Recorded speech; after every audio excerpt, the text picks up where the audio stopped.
बेटा आज हमने क्रॉस प्रोडक्ट या वेक्टर प्रोडक्ट टॉपिक से रिलेटेड पंजाब के 9 बोर्ड्स में पिछले 14 सालों में आने वाली तमाम एमसीक्यूज को डिस्कस करना है विद सॉल्यूशन।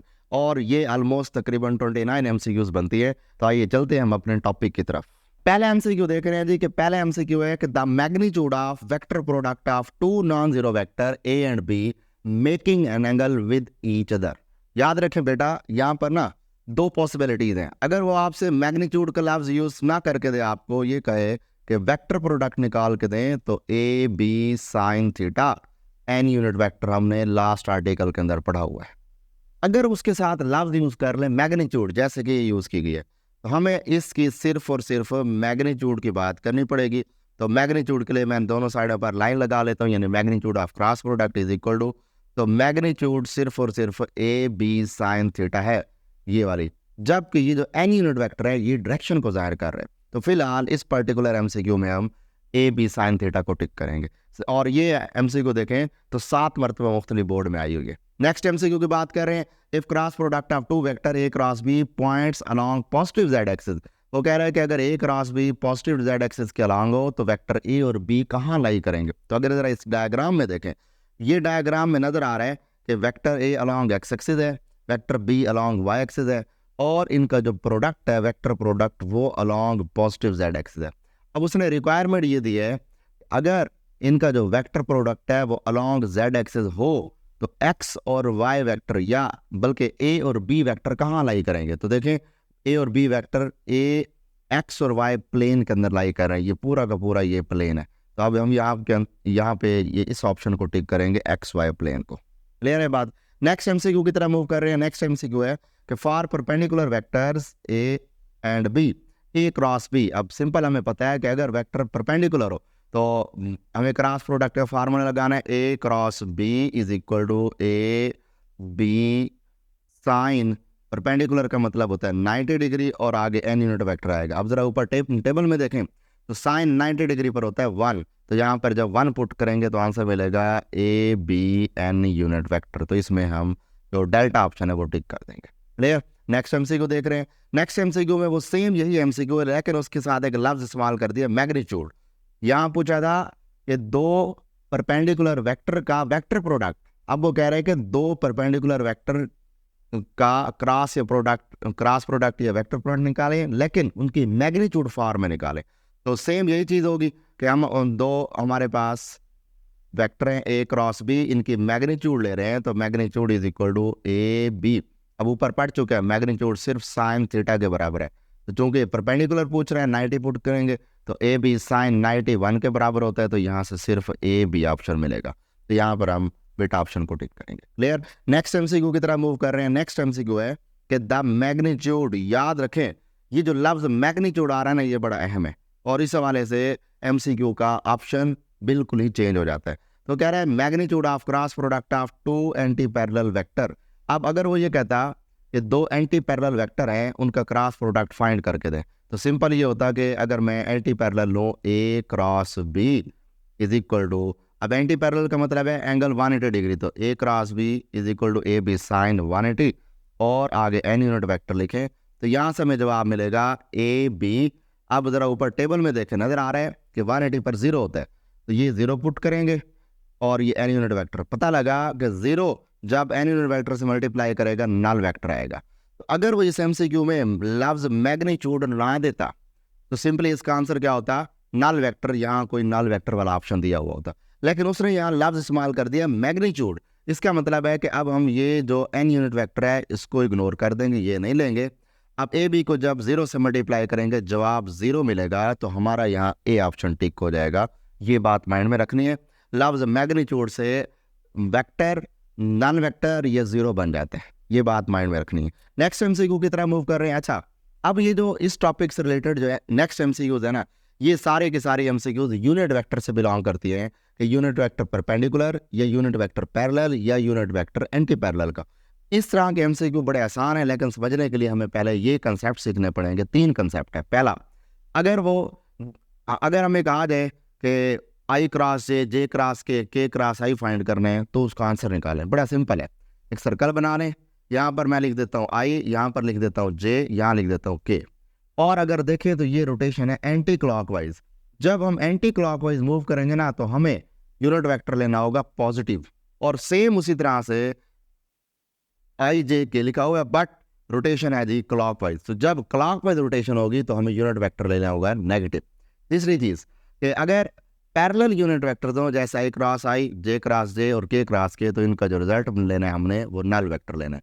ये तीनों चीज़ याद कर लें, आगे एमसीक्यू बड़ी आसान सी हो गई। देखते हैं जी, एमसीक्यू है हमारे पास जे क्रॉस आई, तो नोट करें जे क्रॉस आई यानी जे क्रॉस आई कर रहे हैं, रोटेशन कैसी जा रही है, रोटेशन जा रही है क्लॉकवाइज। तो मैंने कहा कि जब क्लॉकवाइज रोटेशन करेंगे तो उससे आगे जो यूनिट वेक्टर ठहरा होगा उसके साथ नेगेटिव साइन लगाएंगे, तो नेगेटिव के आंसर हमारा आ जाएगा। क्लियर। नेक्स्ट एमसीक्यू देखें, सेम इस तरह क्रॉस प्रोडक्ट ऑफ के क्रॉस जे। अब हम देखेंगे पहले इसमें कि क्लॉकवाइज है या एंटी क्लॉकवाइज है, तो लिखा हुआ के क्रॉस जे, के क्रॉस जे ये करीब करीब है और यूं रोटेशन है, क्या मतलब ये भी क्लॉकवाइज रोटेशन है। तो K cross J is equal to I, लेकिन साइन लगाना है नेगेटिव क्योंकि क्लॉकवाइज रोटेशन है, तो नेगेटिव आई इसका आंसर आ जाएगा। और ये भी देखें 4 मरतबा मुख्तलिफ बोर्ड में एमसीक्यू आई हुई है। नेक्स्ट एमसीक्यू की तरह मूव कर रहे हैं, cross product of J cross के। अब इसको चेक करते हैं, जे पहले जे है फिर के है, तो अब यहाँ से नजर आ रहा है कि जे क्रॉस के का मतलब ये एंटी क्लॉकवाइज रोटेशन नजर आ रही है। पता लगा एंटी क्लॉकवाइज रोटेशन में जो आगे यूनिट वेक्टर बचा हुआ होगा उसके साथ प्लस का साइन, तो पॉजिटिव आई आ जाएगा। क्लियर। नेक्स्ट एमसीक्यू देखते हैं। अब यहाँ अगेन ये लफ्ज आ गया मैग्नीट्यूड। मैग्नीट्यूड का मतलब सिर्फ मैग्नीट्यूड की बात कर रहे हैं, डायरेक्शन यानी यूनिट वेक्टर्स वगैरह इग्नोर कर देंगे। वो कह रहा है कि magnitude of unit vector I cross J. अब सबसे पहले तो देखते हैं कि आई क्रॉस जे होता क्या है जी। आई क्रॉस जे किसके बराबर है, के। तो पता लगा I cross J is equal to K बराबर है। अब उसने कहा कि इस के की मैग्नीट्यूड बताएं। अब सिंपल सी बात है कि एक यूनिट वेक्टर है, यूनिट वेक्टर की डेफिनेशन क्या होती है, a vector whose magnitude is 1। तो के एक ऐसे यूनिट वेक्टर है जिसकी मैग्नीट्यूड 1 होती है, तो हमने यहाँ पर 1 यानी बीटा ऑप्शन पुट टिक कर देना। नेक्स्ट एमसीक्यू की तरफ मूव कर रहे हैं कि the unit vector I cross J cross के इज इक्वल टू। अब इसको सॉल्व करने के लिए पहले जो ये सवाल ब्रैकेट के अंदर है ना, इनको सॉल्व कर रहे हैं। आई क्रॉस जे, अब यहाँ चेक करते हैं ये आई क्रॉस जे क्लॉकवाइज रोटेशन है या एंटी क्लॉकवाइज। आई के बाद जे नजर आ रहा है, इसका मतलब ये एंटी क्लॉकवाइज रोटेशन है। इसका मतलब कि I cross J is equal to positive K लेना पड़ेगा। तो यहाँ मैं ले लेता हूँ जी पॉजिटिव के आगे एक ये के ठहरा हुआ है, तो के क्रॉस के चेक करें, के क्रॉस के किसके बराबर होता है, नल वेक्टर के। तो यहाँ जो नल वेक्टर ऑप्शन होगा, नल वेक्टर लिखा हो या 0, तो इसको टिक कर देंगे। ओके। उसके बाद नेक्स्ट एमसीक्यू है कि in unit vectors I cross J cross के। अब जे क्रॉस के कर रहे हैं, चेक करते हैं क्लॉकवाइज है या एंटी क्लॉकवाइज है। जे क्रॉस के इसका मतलब क्लॉकवाइज तो नहीं है, जे क्रॉस के एंटी क्लॉकवाइज नजर आ रहा है। इसका मतलब ये हुआ एंटी क्लॉकवाइज रोटेशन के मुताबिक जे क्रॉस के करें तो आगे आई बचा हुआ है और उसके साथ प्लस का साइन लगाएंगे। तो यहाँ मैं लिख देता हूँ प्लस आई। अब आई क्रॉस आई किसके बराबर है, नोट करें नल वेक्टर के बराबर है, तो इसका ऑप्शन भी अल्फा आएगा यानी नल वेक्टर ही आएगा। ओके। नेक्स्ट एमसीक्यू देख रहे हैं जी, और ये एमसीक्यू इस साल रावलपिंडी बोर्ड में भी फर्स्ट टाइम में आई हुई थी कि आई क्रॉस जे प्लस के इज इक्वल टू। अब ये इस तरह आगे एमसीक्यू सॉल्व करने का बड़ा सिंपल मेथड है। दरमियान में अगर प्लस का साइन आ जाए, इट्स मीन आई को इन दोनों से अलग अलग मल्टीप्लाई करेंगे। तो अब अगर मैं इनको मल्टीप्लाई करूं तो ये मिलेगा आई क्रॉस जे, दरमियान में प्लस का साइन आ जाएगा, फिर आई क्रॉस के आ जाएगा। हाँ जी, समझ आ गई। अब आई क्रॉस जे ले लेते हैं, उसके बाद फिर आई क्रॉस के ले लेंगे। आई क्रॉस जे लें अभी, I cross J is equal to anti clockwise rotation होने की वजह से प्लस के आ जाएगा, यहाँ पर हम प्लस का के ले लेंगे। उसके बाद प्लस फिर आई क्रॉस के ले रहे हैं, तो आई क्रॉस के का मतलब है आई क्रॉस के यानी क्लॉकवाइज रोटेशन है, तो इसमें माइनस का जे आ जाएगा। तो यहाँ पर मिला हमें माइनस जे। तो यहाँ से आंसर क्या मिला है कि के यूनिट वेक्टर माइनस जे यूनिट वेक्टर, यानी डेल्टा ऑप्शन हमारा करेक्ट हो जाएगा। हाँ जी, क्लियर बात। तो अब नेक्स्ट एमसीक्यू नंबर 13 की तरफ मूव कर रहे हैं, और ये एमसीक्यू भी बड़ी सिंपल है। अच्छा, अब इस स्लाइड पर जो एमसीक्यूज मेंशन है ना, उनके अंदर ये 3 कंसेप्ट्स तो वही यूज होंगे जो पिछले स्लाइड में हमने देखे। ये कंसेप्ट पढ़ा anti clockwise rotation, clockwise rotation, और उसके बाद ये self product I cross J, I cross I, J cross J और K cross K null vector के बराबर है। लेकिन इसके साथ साथ ना अभी डॉट प्रोडक्ट का कंसेप्ट भी इन कुछ एमसीक्यूज में यूज होगा, क्योंकि यहाँ पर कुछ एमसीक्यूज डॉट और क्रॉस प्रोडक्ट का मिक्सचर से भी बनाई हुई है। तो उस दौरान एक बात मैं रिमाइंडर दे दूं कि आई डॉट आई 1 के बराबर होगा, जे डॉट जे 1 के बराबर है, के डॉट के 1 के बराबर होता है। ये हमने स्केलर प्रोडक्ट वाले टॉपिक में पढ़ा हुआ है, तो ये भी यहाँ पे यूज़ होंगे। तो अब इस एमसीक्यू को देखें, बड़ी अहम एमसीक्यू है, 11 मरतबा मुख्तलिफ बोर्ड में आई है और लफ्ज़ यूज़ कर रहे हैं मैग्नीट्यूड। क्या यूज़ कर रहा है जी? मैग्नीट्यूड। तो अब सबसे पहले देखते हैं कि जे क्रॉस के किसके बराबर होगा। तो जे क्रॉस के का मतलब है एंटी क्लॉकवाइज रोटेशन है, तो ये प्लस आई के बराबर होगा। आई डॉट आई आ गया, तब आई डॉट आई देखें किसके बराबर नजर आ रहा है? 1 के। तो पता लगा यहाँ से कि आंसर मिलेगा 1, तो हम बेटा ऑप्शन टिक कर देंगे। Okay, next MCQ. और ये एमसीक्यू लाहौर बोर्ड में इस दफ़ा 2024 में फर्स्ट टाइम में भी आई हुई है कि magnitude of minus I dot K cross J is equal to, अब इसमें डॉट और क्रॉस कंबाइन दिए गए और है भी साथ मैग्नीट्यूड। याद रखें, मैग्नीट्यूड फॉर्म लेनी है, वेक्टर फॉर्म इसकी नहीं लेनी। तो सबसे पहले ब्रैकेट वाले सॉल्व कर रहे हैं, के क्रॉस जे कर रहे हैं जी। के क्रॉस जे का मतलब है कि ये क्लॉकवाइज रोटेशन है और क्लॉकवाइज रोटेशन के मुताबिक यहाँ माइनस आई ले लेंगे, तो ये आ जाएगा माइनस आई डॉट माइनस आई। अब हमने माइनस आई और dot minus I in dot product के मैग्नीट्यूड फॉर्म लेनी है, तो बड़ा सिंपल है मैग्नीट्यूड फॉर्म लेना, माइनस आई डॉट माइनस आई, इनकी मैग्नीट्यूड फॉर्म ले रहे हैं। अब चूंकि ये आई एक यूनिट वेक्टर है, यूनिट वेक्टर की मैग्नीट्यूड 1 होती है, तो यहाँ 1 मिल गया, नेगेटिव का साइन पॉजिटिव बन जाएगा क्योंकि हमेशा मैग्नीट्यूड जो है पॉजिटिव होती है। उसके साथ आगे डॉट मौजूद है, फिर माइनस आई जो है यूनिट वेक्टर, इसकी मैग्नीट्यूड निकाले वो भी 1 मिलेगी, 1 डॉट 1 आंसर मिलेगा 1, तो हम इसके अंदर बेटा ऑप्शन टिक कर देंगे। क्लियर है बात? तो नेक्स्ट एमसीक्यू देखें, ये एमसीक्यू इस साल रावलपिंडी बोर्ड और डीजी खां बोर्ड में, दो मुख्तलिफ बोर्ड में इस साल आई। डीजी खां बोर्ड में इस साल 2024 में भी सेकेंड टाइम आई हुई है। क्या कहते हैं कि आई डॉट के क्रॉस आई, तो पहले ब्रैकेट वालों को सॉल्व करें, के क्रॉस आई। के क्रॉस आई का मतलब है कि ये एंटी क्लॉकवाइज रोटेशन है, तो K cross I is equal to plus का जे आता है, तो यहाँ पर मैं लिख रहा हूँ प्लस का जे। अब आगे देखें आई डॉट जे, अब बताएं जी आई डॉट जे किसके बराबर है? सिंपल सी बात है कि अगर हमारे पास ये परपेंडिकुलर यूनिट वेक्टर्स हों डॉट प्रोडक्ट के फॉर्म में, तो आंसर हमेशा 0 होता है। ये हमने पीछे स्केलर प्रोडक्ट या डॉट प्रोडक्ट में भी पढ़ा हुआ है। इट्स मीन हम यहाँ लिख सकते हैं कि I dot J is equal to 0 मिलता है, इसी तरह जे डॉट के भी 0 होता है और इसी तरह के डॉट आई भी 0 होता है। ये हमने स्केलर प्रोडक्ट के अंदर पढ़ा हुआ था, ठीक है जी। तो यहाँ से पता लगा हमारा अल्फा ऑप्शन करेक्ट होगा। नेक्स्ट एमसीक्यू देखें, magnitude of J dot K cross आई। अब सबसे पहले देखें के क्रॉस आई किसके बराबर है जी? K cross I is equal to plus J के बराबर आ गया, तो ये मिल गया जी प्लस से। अब जे डॉट जे और उसकी मैग्नीट्यूड फाइंड करनी है। नोट करें यहाँ पर आंसर क्या था हमारे पास, ये इस जगह पर ये इसकी मैग्नीट्यूड फाइंड करनी है। तो सबसे पहले देखें जे डॉट जे। अब J dot J self product है, तो सेल्फ प्रोडक्ट किसके बराबर आता है? 1 के बराबर आ रहा है, तो यहाँ से हम ले रहे हैं 1 और ये मैग्नीट्यूड फॉर्म ही है, इसलिए 1 को टिक कर देंगे। और ये एमसीक्यू मुल्तान बोर्ड में इस साल फर्स्ट टाइम में आई हुई है। एमसीक्यू नंबर 17 पे जा रहे हैं। एमसीक्यू नंबर 17 है आई क्रॉस जे डॉट के। सबसे पहले आई क्रॉस जे ले रहे हैं जी। आई क्रॉस जे एंटी क्लॉकवाइज रोटेशन है, तो ये प्लस के मिलेगा हमें, तो यहाँ पर हमने लिखा प्लस का के डॉट के इज इक्वल टू 1 के बराबर होता है, तो यहाँ पे हम डेल्टा ऑप्शन को टिक करेंगे। और ये एमसीक्यू भी डीजी खां बोर्ड में फर्स्ट टाइम में इस साल आई हुई है। ओके, नेक्स्ट उसके बाद एमसीक्यू नंबर 18 की तरफ जा रहे हैं। In unit vector I cross J cross के इज इक्वल टू, अब पहले देखें जे क्रॉस के किसके बराबर है जी? जे क्रॉस के इज इक्वल टू आई के बराबर है, तो हम यहाँ पर लिखेंगे आई। और आई क्रॉस आई फाइंड करने लगे हैं, तो आई किसके बराबर है जी? आई क्रॉस आई नल वेक्टर के, तो यहाँ पर हमने नल वेक्टर को पुट कर देना। ओके, नेक्स्ट एमसीक्यू देख रहे हैं और ये भी बड़ी सिंपल एमसीक्यू है। तो सबसे पहले देखें आई क्रॉस जे, ये एंटी क्लॉकवाइज रोटेशन है कि प्लस के बराबर है, तो के मल्टीप्लाई के आ गए, यानी यहाँ से हमें मिला के क्रॉस के। ओके, उसके बाद दरमियान में प्लस का साइन है, फिर हम इनको आपस में मल्टीप्लाई कर रहे हैं जे क्रॉस जे, तो नजर आ रहा है यहाँ पर जे क्रॉस जे किसके बराबर है? नल वेक्टर के बराबर है, तो ये हमारे पास नल वेक्टर आ गया।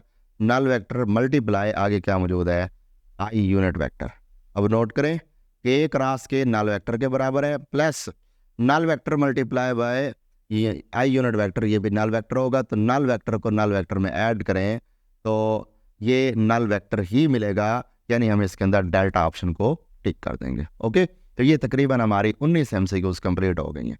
तो नेक्स्ट MCQ देख रहे हैं कि what is the angle for which value of cross product of two vector become half of its original value.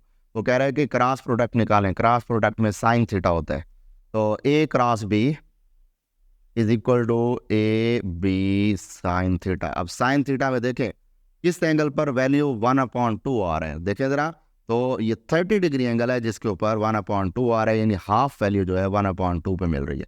A B sign 30 पर मिलेगा 1/2, तो आंसर मिलेगा ए बी अपॉन 2, यानी अपनी मैक्सिमम वैल्यू का हाफ वैल्यू दे रही है 30 डिग्री पर।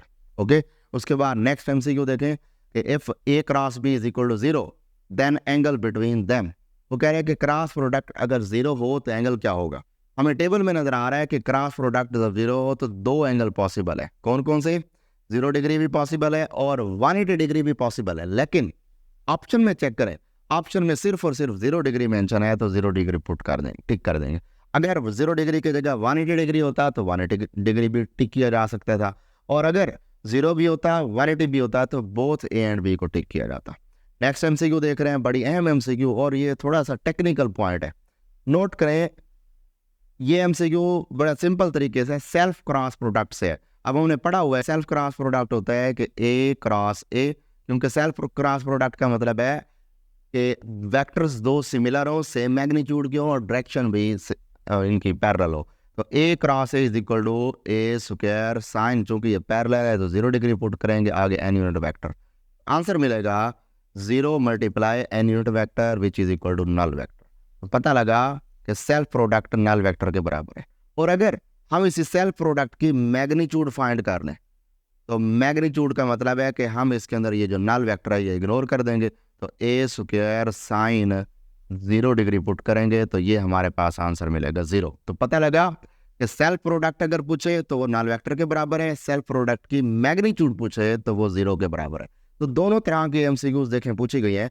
3 यहाँ पर देखें, पहली टाइप की पूछी गई MCQ के magnitude of self product, self cross product, यहाँ पर भी वो उसकी मैग्नीट्यूड पूछ रहा है, यहाँ भी उसकी मैग्नीट्यूड पूछ रहा है। तो जब जब मैग्नीट्यूड पूछेगा तो आपने नीचे ऑप्शन में 0 को टिक करना होगा।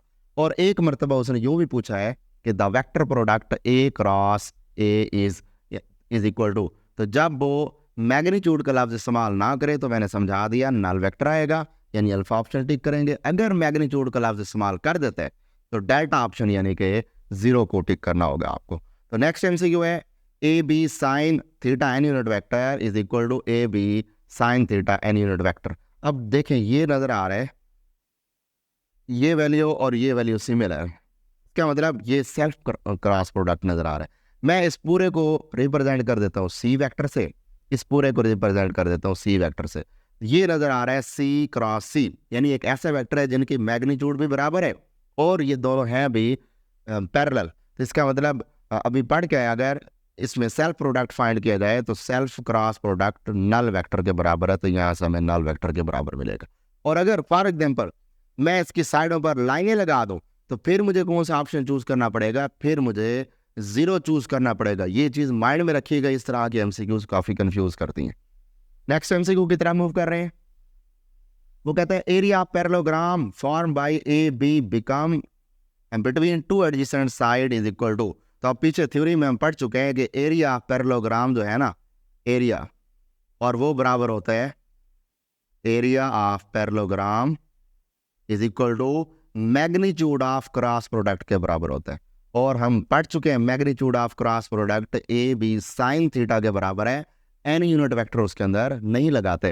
तो अब ये हमारे पास आ जाएगा A B sine theta, alpha option tick कर देंगे। ओके, नेक्स्ट MCQ देख रहे हैं, वो कह रहा है कि if scalar product of two vectors is 2 3 and magnitude of their product is 2, then the angle between them, इन दोनों के दरमियान एंगल निकालना है। बड़ा सिंपल है, अब हमने करना क्या है, वेक्टर प्रोडक्ट और इसकी रेशो निकाल, स्केलर प्रोडक्ट की रेशो निकालनी है, यहाँ से सिंपली एंगल मिल जाएगा। और यही MCQ एज अ न्यूमेरिकल भी आपकी बुक के अंदर मौजूद है। तो हम इसका एंगल निकाल लेते हैं। एंगल पहले वेक्टर प्रोडक्ट हमारे पास होता है A B sine theta upon, और ये हमारे पास स्केलर प्रोडक्ट है ए बी कॉस थीटा। हमेशा एंगल निकालने के लिए रेशो निकालते होते हैं। तो ये हमारे पास जो वेक्टर प्रोडक्ट है वो 2 के बराबर है और जो स्केलर प्रोडक्ट है वो 2 3 अंडर रूट के बराबर है। 2 से 2 कैंसिल, ए बी से ए बी कैंसिल, तो ये मिला हमारे पास sine theta upon cos theta is equal to tan theta which is equal to 1/3 under root है। और अगर हम यहाँ से ये थीटा इज इक्वल टू 10 को उधर शिफ्ट करें, ये हमारे पास मिलेगा 10 इनवर्स इंटू 1/3 अंडर रूट। तो अगर ये कैलकुलेट करें तो ये 30 डिग्री आंसर मिलता है, यानी हम यहाँ पर बीटा ऑप्शन को टिक करेंगे, 30 डिग्री करेक्ट आंसर होगा। सिमिलरली इसी बेस पर जो एमसीक्यू नंबर 26 है, सिर्फ उसने वैल्यू चेंज कर दी है, 2 की जगह उसने 6 कर दिया, मतलब सेम यही काम होगा। A B sine theta upon a b cos theta is equal to 6/6 3 under root, 6 से 6 कैंसिल, तो बाकी मिलेगा sine theta is equal to 1/3 under root. और जब 10 को उधर शिफ्ट करेंगे तो 10 इनवर्स 1/3 अंडर रूट वो भी 30 डिग्री के बराबर होगा, यानी इसका भी बीटा ऑप्शन ही करेक्ट करेंगे। ओके, तो अब नेक्स्ट एमसीक्यू नंबर 27 पे जा रहे हैं। एमसीक्यू नंबर 27 में कह रहा है कि अगर मैग्नीट्यूड और डॉट और क्रॉस प्रोडक्ट की बराबर हो जाए तो बताएं एंगल क्या होगा। या यूं पूछ सकता है कि ए क्रॉस बी और ए डॉट बी की मैग्नीट्यूड बराबर हो, एंगल क्या होगा। या वो यूं भी पूछ सकता है कि ए बी साइन थीटा अगर ए बी कॉस थीटा के बराबर हो जाए तो क्या इसका एंगल होगा। और ये भी बड़ा अहम एमसीक्यू है, 10 मरतबा मुख्तलिफ बोर्ड में आए हुए हैं और इवन के इस साल फैसलाबाद बोर्ड में भी सेकंड टाइम में आए हुए हैं। तो हमने क्या करना है, अब सबसे पहले लेना है उसकी गिवन कंडीशन के मुताबिक ए बी साइन थीटा अगर ए बी कॉस थीटा के बराबर हो तब एंगल क्या होगा। तो सबसे पहले इसमें ए बी से ए बी कैंसिल हो गया और यहाँ पर हम ले रहे हैं sign theta upon cos theta, नीचे शिफ्ट करें विच इज इक्वल टू जहाँ कुछ नहीं है वहाँ पर 1 होगा। अब sine theta to cos theta की रेशो होती है टेन थीटा के बराबर, तो tan theta is equal to 1 और यहाँ से थीटा इज इक्वल टू 10 को जब इधर शिफ्ट करेंगे 10 इनवर्स हो जाएगा, तो 10 इनवर्स 1 45 डिग्री एंगल पर होता है। इसका मतलब यहाँ से हम 45 डिग्री एंगल को पुट कर देंगे। क्लियर, तो ये हमारा जी एमसीक्यू नंबर 27 भी कंप्लीट हो गया है। नेक्स्ट उसके बाद अब नेक्स्ट एमसीक्यू की तरफ जा रहे हैं और ये बड़ा आसान सा एमसीक्यू है लेकिन थोड़ा सा टेक्निकल है। क्या कहना चाह रहे हैं कि 3 vectors a b c satisfy the relation a dot b ले वो 0 के बराबर है और ए डॉट सी ले 0 के बराबर है।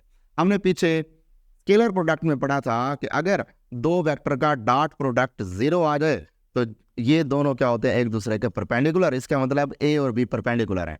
सिमिलरली ए सी का डॉट प्रोडक्ट भी 0 है, इसका मतलब ये दो भी एक दूसरे के परपेंडिकुलर है। अब वो कहते हैं कि बताएं vector a is parallel to, vector a किसके पैरेलल है। इसको समझने के लिए हमें डायग्राम का सहारा लेना पड़ेगा। इस डायग्राम में देखें ए बी एक दूसरे के परपेंडिकुलर है, इस ये कंडीशन बता रही है। तो मैंने ए को एक्स के लॉन्ग रख दिया, बी को वाई के लॉन्ग, यानी ये परपेंडिकुलर है।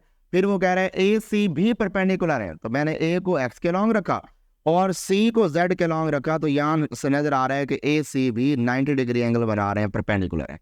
सवाल ये करता है कि बताएं कि वेक्टर ए जो है किसके पैरेलल है। बड़ा सिंपल है, अगर मैं बी क्रॉस सी क्रॉस प्रोडक्ट निकालूं तो राइट हैंड रूल ये कहता है कि वेक्टर बी को वेक्टर सी की तरफ रोटेट करें। तो रोटेट करने के दौरान जो इसमें ये नजर आ रहा है हमें हमारा जो इरेक्ट थंब नजर आ रहा है वो in the direction of A vector नजर आ रहा है। तो पता लगा कि बी क्रॉस सी जो क्रॉस प्रोडक्ट है ये वेक्टर ए के पैरेलल है, यानी इनके दरमियान एंगल 0 डिग्री है। तो हम यहाँ पर बी क्रॉस सी की डायरेक्शन में पुट करेंगे, यानी कि डेल्टा ऑप्शन को पुट कर देंगे। थोड़ा सा टेक्निकल एमसीक्यू है लेकिन मुश्किल नहीं है, डायग्राम बना के आप इजीली समझ सकते हैं। लास्ट एमसीक्यू है जी हमारे पास कि both the dot and cross product of 2 vectors A and b is 0। वो कह रहा है कि डॉट और क्रॉस प्रोडक्ट दोनों कब 0 हो सकते हैं। हम ले रहे हैं A dot B is equal to, ये 2 वेक्टर हैं, A dot B is equal to A B, ये होगा हमारे पास कॉस थीटा, जबकि A cross B vector is equal to A B sine theta के बराबर होगा। अब वो कह रहे हैं कि दोनों 0 कब हो सकते हैं। अगर मैं फर्ज करें एंगल 0 डिग्री पुट करूं, यहाँ 0 पुट करूंगा, यहाँ भी 0 पुट करूं, ये दोनों 0 नहीं आ रहे, एक मैक्सिमम रिजल्ट देगा और एक 0 दे देगा। अगर मैं यहाँ 90 डिग्री पुट करूं तब भी नहीं आ रहा। हाँ, अलबत्ता एक पॉसिबिलिटी है, फॉर एग्जांपल मैं ए को कर देता हूँ 0, किसी एक वेक्टर को 0 कर देता हूँ, इसको 0 करूंगा, 0 सबसे मल्टीप्लाई होगा 0 दे देगा। अगर मैं इसको 0 पुट करूंगा, सबसे मल्टीप्लाई होगा 0 देगा। या अगर दूसरी पॉसिबिलिटी है, अगर मैं वेक्टर बी को 0 पुट करूं तो या बी को यहाँ 0 पुट किया, सबसे मल्टीप्लाई किया, जवाब 0, और अगर वेक्टर बी को यहाँ 0 पुट करके सबसे मल्टीप्लाई करें, जवाब 0 आ गया।